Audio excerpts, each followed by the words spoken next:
Mama? Hello, Clarissa? I got your number from Maurice. Pasensya na kung naistorbo kita, ha? No, it's okay. It's nice to hear from you. Bakit okay na patawag? I'm with Natalie kasi. Naalala kita sa kanya kaya ako napatawag. Nasaan ba siya? Ay, nako. Ayan. Kaninang-kanina pang nagsusukat ng mga damit parang ikaw. Ah, talaga? Ah, you're out.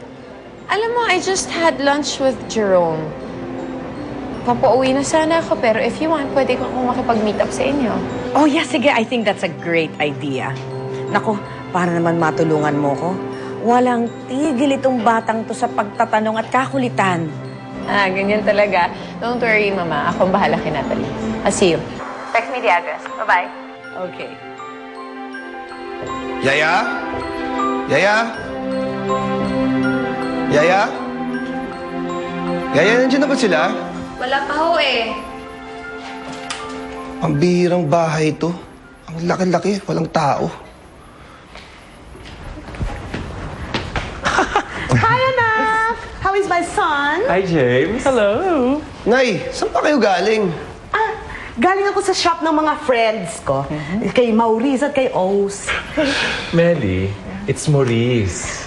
Oh nga, and mine is Oz. Ano ba? Paulit-ulit na lang tayo.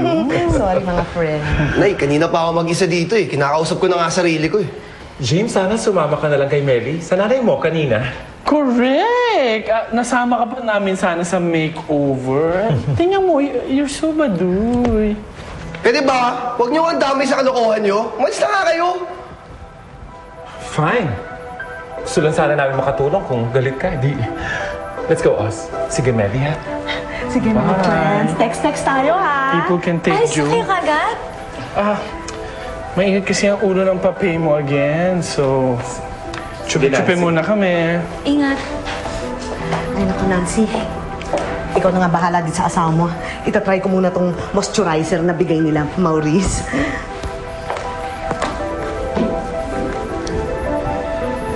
Hindi mo man lang ba naisip umuwi na yung anak mo habang abala ka dyan sa trabaho mo? Bakit wala pa ba si Natalie? Yun, kasama ni Monina. Alam mo, kung sang-sang sosyalan na naman dinala yun. Di ba pinag-usapan na natin to? Ayokong sumama ang loob sa akin ni Natalie. Bakit? Para hindi niya mapansin na wala kang oras para sa kanya. James, pwede ba pagod ako? Ano? Pagod ka? Saan? Pagod ka dyan sa pag-aasikaso sa ibang tao? Paano hindi malalapit si Natalie kay Monina niyan?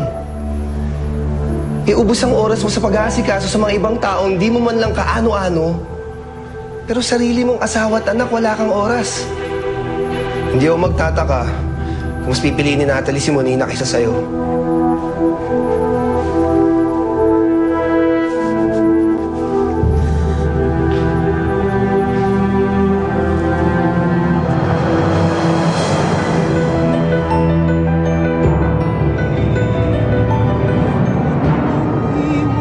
Bakit po ba galit sa inyo si nanay at tatay?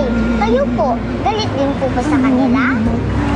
Hindi ako galit sa kanila. Mahal mo sila. Yung madaling kalaban si Victoria Jerome. Alam ko na po na nga niya si Ralph eh. Ito, Ralph. Why did you give your shares to Victoria? Siguro po, ang sarap mong maging mommy. Siguro ang sarap mong maging baby. Sana po kung nandito lang po yung baby nyo. Dear God, sana po magkaroon na ng baby si Auntie Clarissa. 4 weeks. Congratulations. May pangako kang di na lilisan pa. Kaya kong abutin ang langit. Gagawin ko ang lahat hanggang sa makamit ang pag-ibig mong pinakamimithi. Huwag mo lang iwan ang puso kong... You've